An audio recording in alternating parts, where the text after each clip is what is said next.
Good morning, children.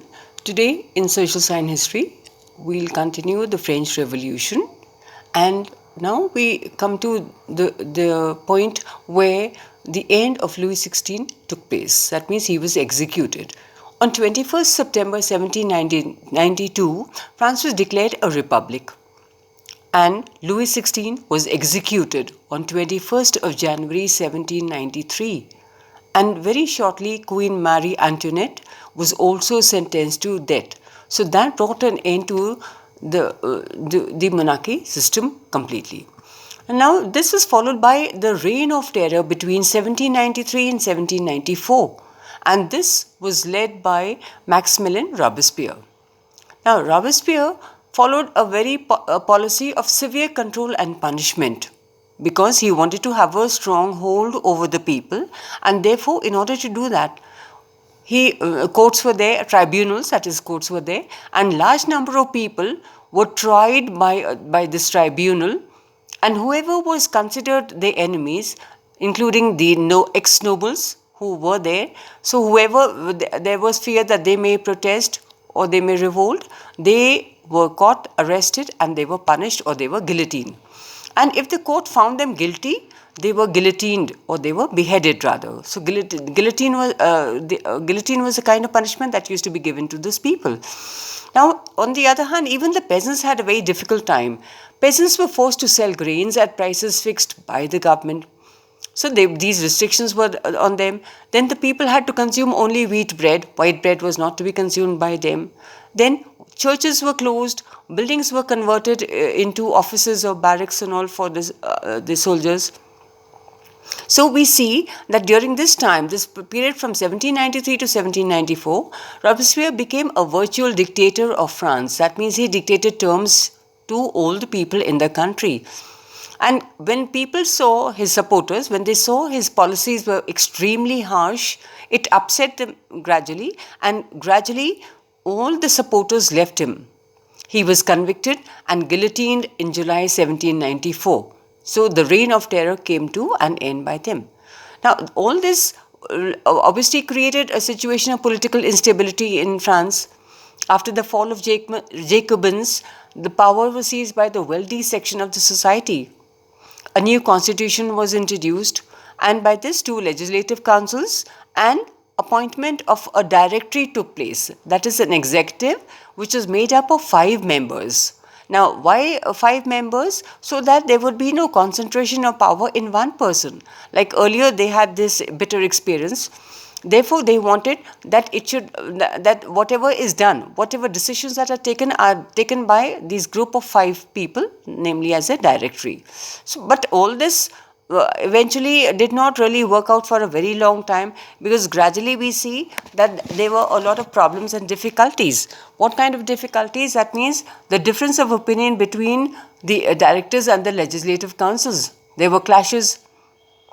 So this rule of directory that took place in France also came to an end, because people were not able to handle the matters at that time.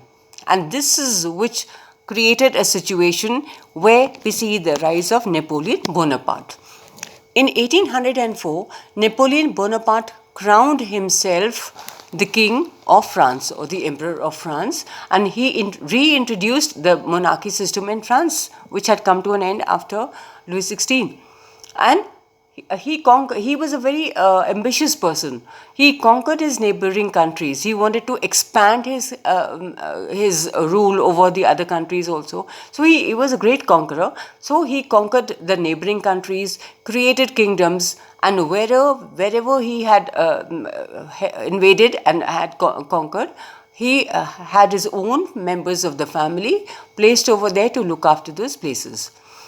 But at the same time, he was also considered or called as a modernizer of Europe, because he introduced many laws which are there even today. So we see that the laws that he introduced was, number one, the protection of private property. This did not exist earlier on. So this was a major law that was introduced at that time. Then he also introduced a uniform system of weights and measures provided by the decimal system. So all these major laws that he brought about modernizing, and not only in France but in the rest of the parts of Europe as well. So initially, people were very happy with him. People were very satisfied. People were very impressed by him because they felt that he was a liberator and that he would bring freedom to them also in the country. But gradually, they came to understand that he was an invader.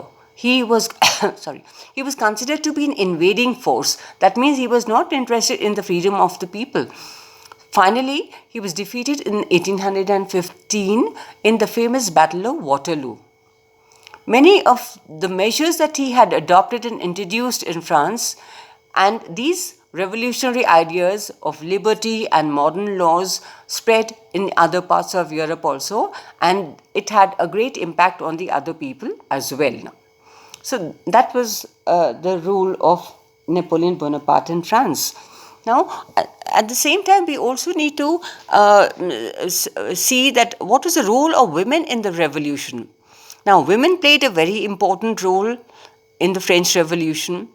They had supported, but indirectly one can say, only daughters of nobles and wealthy members of the third estate could study at the convent.